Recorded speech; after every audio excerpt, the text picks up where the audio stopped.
Hola mi gente, aquí Deke y Josh. Ok, esta vez lo que vamos a estar viendo es el video de Screen Rant. Vamos a ver las 10 escenas más asombrosas en las películas no tan asombrosas. Porque es importante saber que aún en las peores películas pueden tener sus momentos en el sol. Aún en las peores películas sabrá Dios y habrá algo bueno que ver. Exacto. No sé si va a estar aquí, pero hay una escena que a mí me encanta. Es Garbage Day. No sé si han visto esa escena, pero es una de mis cosas favoritas. Y Sí, si no, lo ponemos al final del video si no está en esto. We'll put a link to the description of that because it's just too amazing. Ok, así que, ¿estás listo, Josué? Dale. Let's do this. Los AT&T commercials. 5 años ha sido increíble. Fucking commercials. Just give me that. Mi carrera. Nos vemos después.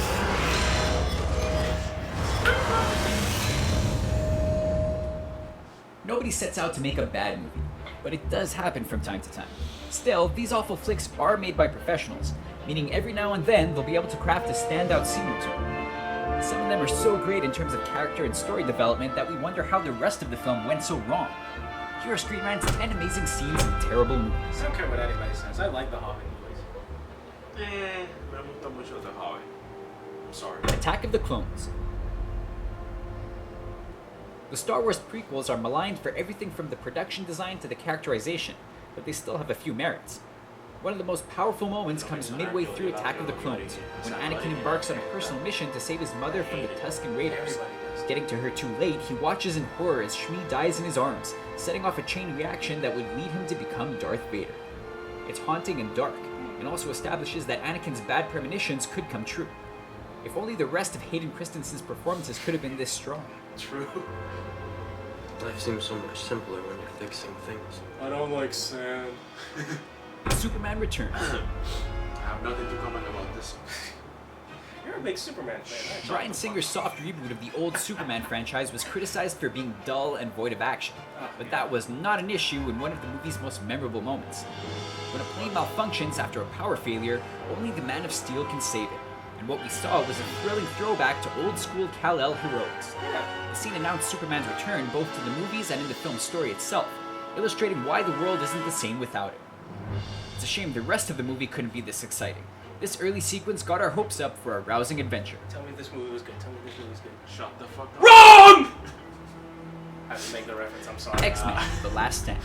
Was a good one, but the solo.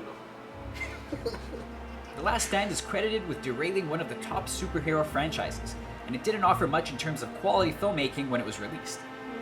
But things got off to a compelling start with Brett Ratner's depiction of Angel's childhood. Conveying the serious themes of mutant inclusion and prejudice in society, it shows the lengths someone with beautiful gifts, like Angel's wings, would go just so they could fit in.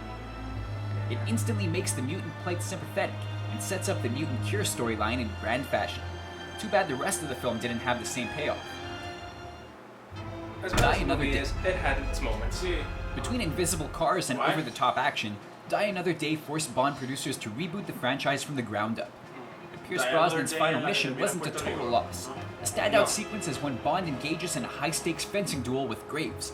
Expertly choreographed and done practically, the scene was so great because of how real it felt. The Halle Berry The one. combatants tired as it went on, getting bloody and sweaty by the time their violent battle was over.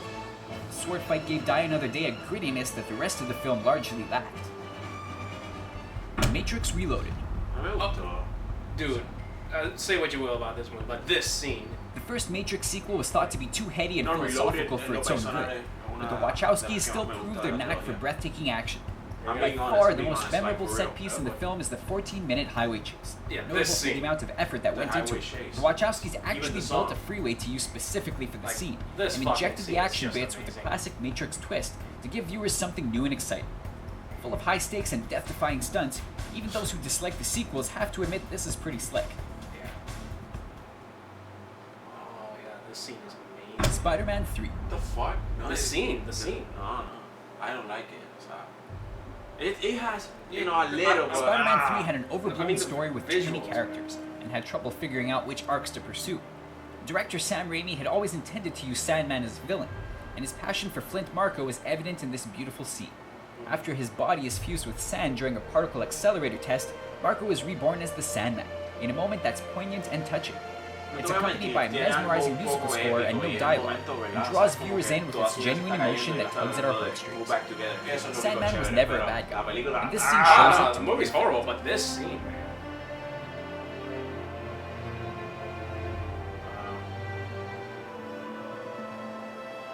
Fantastic Four. Criticized for being more Joel Schumacher camp than Bryan Singer serious, the first attempt at a Fantastic Four movie didn't go over well. But even that had moments that resonated with audiences. So really, it's that bad? After being transformed into the Thing, Ben Grimm attempts to reconnect with his wife, who is horrified by the monster her husband has become. It's a heartbreaking scene that's reminiscent of the mutant paranoia in the X-Men films, and goes a long way in setting up Grimm's character arc. If only the entire movie could have been this emotionally driven, Fox might have had another tentpole to supplement their top franchises.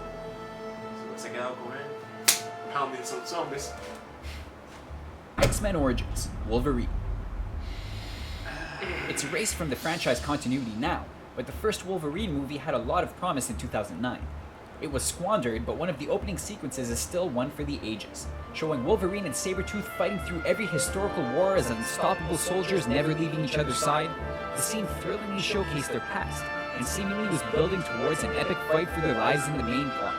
Sadly, these first bits are about as hardcore as the combat got, but it didn't make it any less awesome to see on screen. In fact, it would have made a great movie in its own right. True. Doom. This sequence is awesome. It's no secret that video game movies had trouble breaking into Hollywood, but that hasn't stopped the studios from trying. But this scene, Looking to bring the first-person shooter series Doom to the big screen, director Andrei Bartkowiak found a way to replicate the gameplay for viewers. Audiences responded well to the first-person sequence, which was the first of its kind. It immersed moviegoers in an eerie setting that was packed to the brim with tension. The pulsating music score kept us on the edge of our seats and complemented the thrilling action. Overall, it teased times with what the movie could have been had the rest of it been handled with such grace. The Hobbit, An Unexpected Journey. Come on. I mean, they're not as good as The Lord of the Rings, but they're unexpected. Peter Jackson's Hobbit trilogy is considered to be overdrawn, dragged out, and far too epic for the needs of its brief story. I will give them He that. still found a way to recapture some of that old Lord of the Rings magic in the famed Riddles in the Dark sequence in An Unexpected Journey.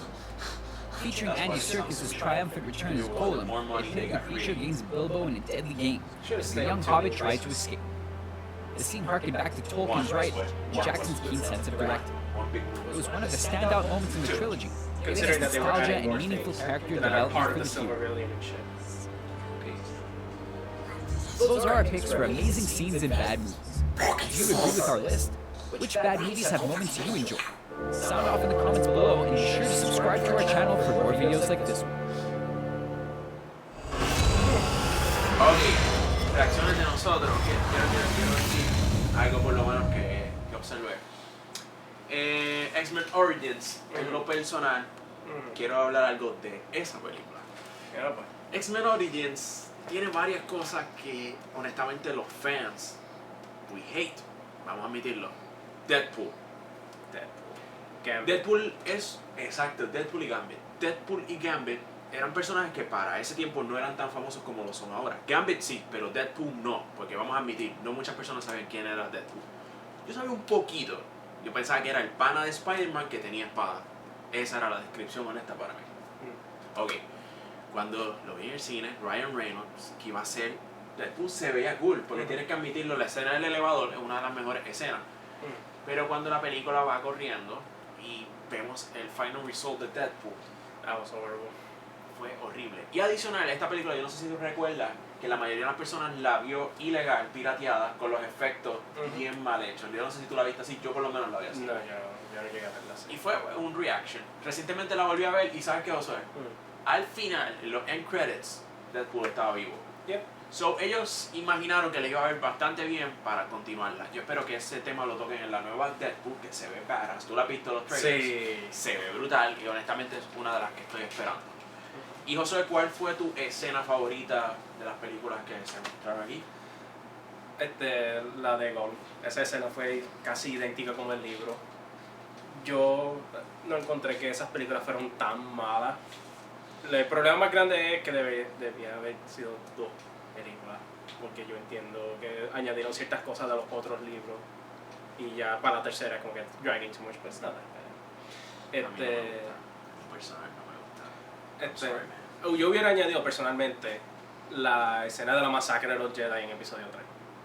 Esa escena... La masacre de los Jedi, Order 66, honestamente, en esa trilogía que a mí no me gusta, o sea, y podemos hacer hasta un video por qué no me gusta, pero de eso es lo que... No voy a hablar de eso, pero tiene unas escenas chéveres. Episodio 1 no tiene ninguna escena chévere, a lo mejor Duel of Fates. Sí, dude, ese duelo está gufiado. La canción chévere, ok. Episodio 2, en The Clone Wars, cuando le pican la cabeza a Django, it was a little badass, porque está viendo el origen de Boba Fett, eso es lo único. Come on, ¿no te gustó Yoda peleando? The little Muppet jumping around. Yeah, es como que sigue dando volteretas, porque está bien, en el cine como que la edad que yo tenía para ese tiempo, which I don't remember, but I was pretty young, I guess. Cuando yo vi esa escena me emocioné, me pompié. En episodio 3, ok, ¿sabes? ¿Cuál es para ti en episodio 3 la escena más épica? Está entre la masacre de los Jedi y la pelea entre Anakin y Obi-Wan. Para mí es You were the chosen one! Esa fue la escena para mí favorita. It was supposed to save us, bring balance to the Force, not leave it into darkness. Breaking my heart. O sea, esa película tiene unos diálogos que están brutales. O sea, pero nada, mi gente, espero que les haya gustado este review con nosotros, ver esta travesía con nosotros. Así que comenten, Suscribe, danos un like